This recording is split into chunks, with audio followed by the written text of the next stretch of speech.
وہاں ایک نیا بندہ عوام سے خطاب کرے گا اور کہے گا جو ہوا سے بھول جائیں، آگے بڑھیں پاکستان کے لیے، اور خان کو خود اڈیالہ جیل سے نکال بھی رہا ہوگا اس سے پہلے ہی۔ اور یہ میں مفروضوں کی بنیاد پر نہیں کہہ رہا، ماضی میں 4 مرتبہ ہوا، حیدرآباد کیس میں ہوا، شیخ مجیب کے ساتھ ہوا، اسے بھی طیارے میں لے جا کے برطانیہ میں ہاتھ بلند کر کے وزیر اعظم بنگلہ دیش تسلیم کیا گیا تھا۔ بے نظیر بھٹو کی وطن واپسی ہوئی، استقبال ہوا، وزیر اعظم بنایا اور 2 مرتبہ بنایا گیا، پھر 2 مرتبہ حکومت توڑی کی۔ نواز شریف کے ساتھ آپ کو پتہ ہے اسے جس طرح ملک بدر کیا، پھر پرویز مشرف کا طیارہ ہائی جیک کیس بنا، پھر واپس لایا گیا، پھر مذاق جمہوریت کے نام ڈیل ہوئی، پھر الیکشن بھی جتوایا گیا، پھر نواز شریف کو نکالا گیا، پھر لایا گیا، پھر نکالا گیا، پھر لایا گیا، 3 مرتبہ ایسا ہوا ہے۔ اور یہ صرف اس کے ساتھ نہیں، جناب پور کے نقشوں پر ایم کیو ایم کے ساتھ بھی ہوا، جو انہوں نے 15 سال بعد معافی مانگی کہ ایسا کچھ نہیں ہوا۔ تو یہ پاکستان کی تاریخ میں 4 بارہا ہو چکا ہے، بارہا۔ عمران خان کے ساتھ نیا ٹریبیونل بنا کے یہ ججز اپوائنٹ کیے، لیکن سوال یہ کیا ان چیزوں سے خان کو کمزور کر سکتے ہیں؟ خان کی رہائی تو انشاءاللہ ستمبر میں پکی ہے۔ دیکھیں 200 مقدمات خان کو کمزور نہیں کر سکے، گولیاں ماری کمزور نہیں ہوا، قید تنہائی موت کی چکی والی کوٹڑی میں سخت گرمی میں رکھا وہ کمزور نہیں ہوا، الیکشن سے پہلے 5 دن خان کو تاریخ کی 31 سال کی سزائیں دی، وہ کمزور نہیں ہوا۔ آدھی رات کو عدالتیں کھول کے 16 گھنٹے سماعت کرتے رہے، عدت جیسے گھٹیا کیس بناتے رہے، وہ کمزور نہیں ہوا۔ یہ کمزور ہو چکے ہیں۔ عمران خان کو تقریباً 1 سال ہونے والا ہے، خان کی بلڈ رپورٹس ابھی تک نہیں دی جا رہی، بہنیں اور ڈاکٹر تو شور مچاتے رہے کہ جیل سپرنٹینڈنٹ نہیں دیتا بس رپورٹ۔ تحریک انصاف سب سے بڑی جماعت، اب یہ اللہ جانتا ہے کہ وہ رپورٹ کیوں نہیں لے سکتی ابھی تک، کیوں انہوں نے پس پش ڈالا ہوا، انہیں تھوڑی سی طاقت دکھانی ہوگی۔ خان کے معاملات انشاءاللہ معیشت فارغ ہونے سے ہی ٹھیک ہوتے جا رہے ہیں، ہر شعبہ اس وقت آپ کو پتہ ہے تباہی بربادی کا ہے۔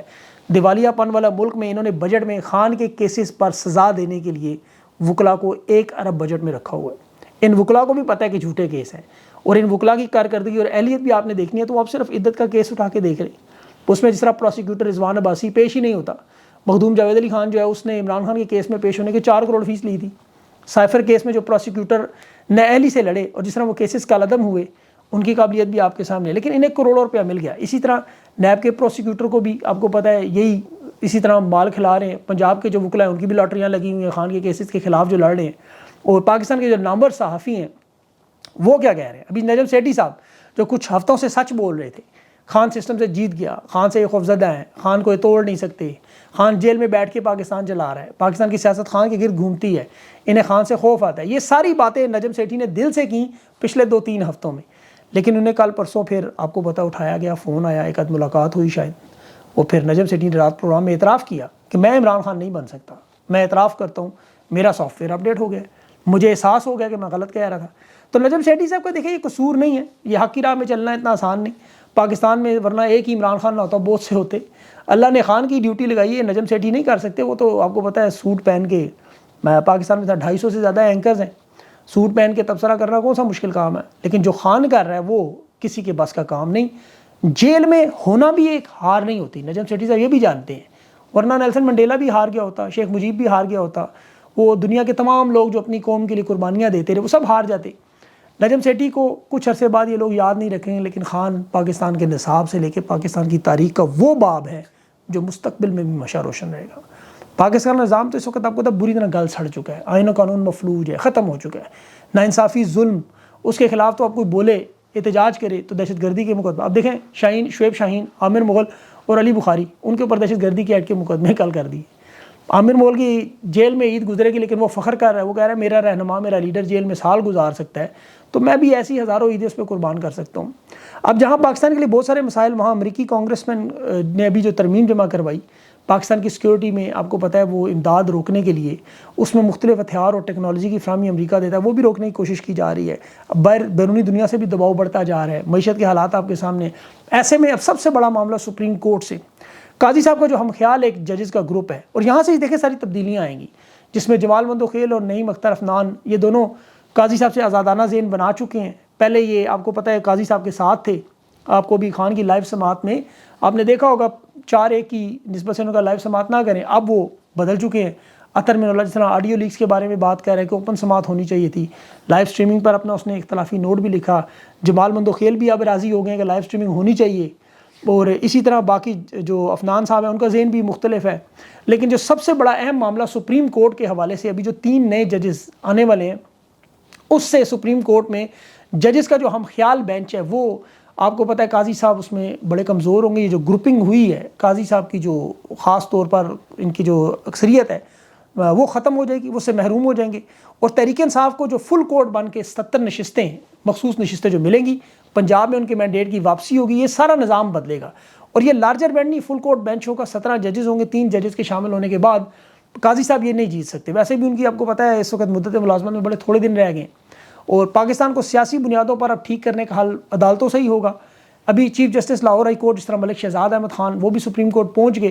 ان کے حالیہ ریمارکس آپ نے بھی حال ہی میں سنے ہیں، جو اسٹیبلشمنٹ مداخلت کے حوالے سے اس پورے نظام کو جڑ سے اکھاڑنے میں مدد دینے والے یہ ججز ہوں گے. اور بڑے طاقتور سپریم کورٹ سامنے آنے والی ہے.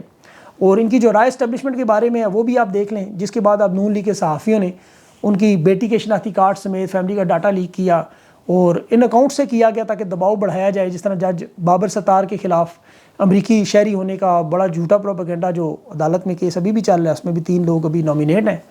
ججز کی فیملی کو ہراساں کرنے کا معاملہ تو ہے، 6 ججز کا معاملہ ہو، جیسے اسلام آباد ہائی کورٹ کے، سرگودا کے ہوں، پنڈی کے ہوں. لیکن اب ان تمام معاملات سے رکاوٹ کے لیے سب سے بڑا پاکستان کی قوم کی نظریں اس وقت سپریم کورٹ میں ہیں. سارے معاملات وہیں سے انشاءاللہ حل ہوں گے، اس کے بعد لاہور ہائی کورٹ سے. اور آئین اور قانون پر دیکھیں جو اعتبار عوام کا ختم ہو چکا ہے، اسے قائم کرنے کے لیے اب تمام ججز کی جو ملاقات ہوئی ہے، خفیہ ملاقاتیں ہوئی ہیں، اس میں یہ لوگ فیصلہ کر چکے کہ ہم نے فیصلے آئین اور قانون کے مطابق کرنے ہیں. کیونکہ نفسیاتی مریض جو ان کا انچارج ہے، اس کو دیکھیں کل کا واقعہ آپ صرف دیکھ لیں. خود کو صحافی ثابت کرنے کے لیے قاضی صاحب رپورٹرز کو اپنے کالم دکھاتے رہے، اور ذوالفقار علی بھٹو کے کیس کی بات کرتے ہوئے کہتا ہے جی غیر ملکی مسیحی مجھے کہہ رہا تھا کہ آپ حضرت عیسیٰ علیہ السلام کے خلاف جو سنایا جانے والا فیصلہ اس پہ بھی نظر ثانی کریں. ہم لوگ تو مذاق کرتے رہے. وہاں ایک سینئر صحافی تھے، انہوں نے کہا سپریم کورٹ ویسے کر سکتی ہے، تو وہاں لوگ ہنسنے لگے. تو قاضی صاحب کو پتہ بھی چلا، اس نے کہا آپ طنز کر رہے ہیں لیکن میں اسے تعریف سمجھ رہا ہوں. یہ حقیقی معنوں میں ذہنی مریض ہے، یقین کریں. یہ جو کل کا واقعہ ہے اس نے تو یہ ثبوت پیش کر دیا ہے. ان کے بس میں تاریخ درست کرنے کے لیے پتہ نہیں یزید کا کیس اٹھا لیں، فرعون کا اٹھا لیں، نمرود کا اٹھا لیں. یہ جو انسانی حقوق کے پاکستان میں کیس ہیں ان پہ بات کرنے کو قاضی صاحب تیار نہیں ہے. اور یہاں پہ دیکھیں آج جو ہوا، انسانوں کو تو چھوڑیں، عوام کو تو یہ انسان نہیں سمجھتے. جانوروں کا دیکھو انہوں نے کیا، بے زبان اونٹ وہ سانگڑ میں کسی کے کھیت میں وہ گھسا، اس بندے نے ظلم و ستم کی انتہا کر دی، اونٹ کی جو ٹانگ ہے وہ کاٹ دی، اور تصویر کھینچ کے وہ لگا. وڈیرا اتنا بڑا بدماش، اور اونٹ جس طرح دیکھیں آسمان کی طرف دیکھ کے رو رہا تھا. مجھے بڑا افسوس، دن دیکھیں کون سے حج کے دن، اس کی کاش میں زبان سمجھتا ہوں اونٹ کی سمجھتا، تم تو جانور ہو، یہاں مظلوم بیٹیاں بہنیں قیدیوں کی وینوں میں بھوکی پیاسی، اور ناموس رسالہ صلی اللہ علیہ وسلم مقدمہ لڑنے والا وکیل موت کی چکی میں بیٹھا ہوا ہے. 16,000 کارکنوں کے ساتھ جو ہو رہا، کسی کی ٹانگ، کسی کی بازو، کسی کا روزی رزق، کاروبار، سب کچھ تباہ و برباد کر دیا. ہم انسان تو گناہگار ہیں، اللہ شاید اس اونٹ کی سن لے. اس وڈیرے کی طاقت کا عالم بھی میں دیکھ رہا تھا. اس سے پہلے بھی ایک وڈیرے نے ایسے ہی، آپ کو پتہ ہے ایک شکایت اس کی لگی تھی شہید کی بیٹی نے کہ جی فصلوں کا پانی نہیں روکنے تھا. وہ ویڈیو آئی تھی جی اٹھا لو وڈیرے کو، یہ کر دو. آج وہ سنا وزیر بن گئے. بہرحال یہ جہاں عمران ریاض کو حج نہیں کرنے دیتے، وہاں جو حاجی گیم ہیں ان کے ساتھ دیکھیں کیا کر رہے ہیں سفارت خانہ اور منسٹری. وہاں جو معاونین ہیں وہ احرام پہن کے خود گھس گئے ہیں کیمپوں میں.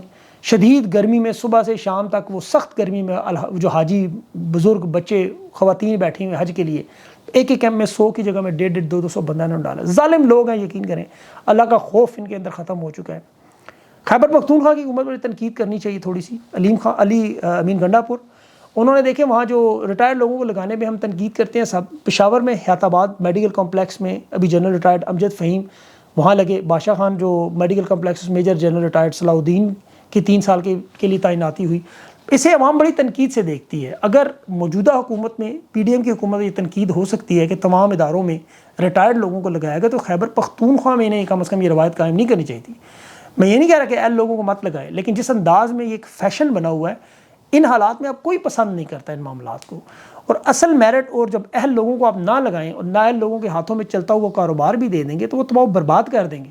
اس کی مثال یہ کرکٹ ٹیم، آپ کو پتہ ہے 2 سال پہلے خان کے دور میں ون ڈے کی نمبر 1 ٹیم، T20 کی بہترین نمبر 1 ٹیم، نائل لوگ لگانے کا نتیجہ آپ دیکھ لیں.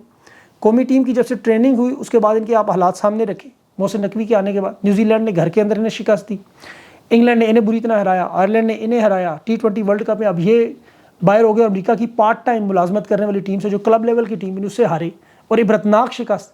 اور پھر بھارت نے جو کیا وہ تو کبھی بھولنے والا نہیں. ورلڈ کپ کے پہلے راؤنڈ سپر 8 سے بھی کوالیفائی نہیں کر سکے. کوشش ان کی کیا تھی؟ صرف اور صرف امیج بلڈنگ کریں محسن نقوی کی اور ان کی ٹریننگ کی. وہ ہوا کیا؟ وہ سارا الزام اب کسی اور پہ آ رہا ہے. انہوں نے کہا جیت کے آئیں گے 92 کا خان کا ورلڈ کپ جو ہے وہ پیچھے چلا جائے گا، اور یہاں یہ خان کی ویڈیوز ڈیلیٹ کر کے خان کا نام ہٹا کے ان لوگوں کو سامنے لے، لیکن نحوست کے ڈیرے ان کے اور بدنیتی لوگوں پر. اور میں تو دیکھ رہا تھا وہ شعیب اختر کا معاملہ بھی، اسے بھی دیکھیں اللہ نے کتنی عزت دی، کتنا نام کمایا. اس نے عصر کے وقت روزہ توڑ دیا، عطا تارڑ کی تعریفیں کرتا رہا، ٹی وی پہ 3 لاکھ روزانہ کے حساب سے. اس نے کہا جی کس دن میں بھی 60-70 لاکھ کما لوں گا. لیکن ہوا کیا؟ شعیب اختر نے بھی آخری عمر میں آپ دیکھیں ضلالت ہی مل لی اپنے منہ پہ. کرکٹ کی ٹیم کا جو انجام ہوا وہ سب کے سامنے، محسن نقوی کی جو رسوائی وہ سب کے سامنے. یہ تاریخ ہے. دیکھیں معیشت کے جو حوالے سے میں آپ کو بتاتا رہتا ہوں، یہ سارے ایک ایک شعبے میں آپ اٹھا کے دیکھیں، یہ لوگ کسی صورت میں آگے نہیں بڑھ سکتے. راستہ ان کے پاس ایک ہی ہے اور وہ جاتا ہے صرف وڈیالہ کی طرف. بڑے دن ہیں، ان دنوں میں دعا بھی کیا کریں اللہ سے، اللہ ان کے دلوں کو پھیرے، ان کو عقل دے اور ہدایت دے، اور انشاءاللہ چیزیں بہتری کی طرف جائے. اپنا خیال رکھیں، مجھے اجازت دیں. اللہ حافظ.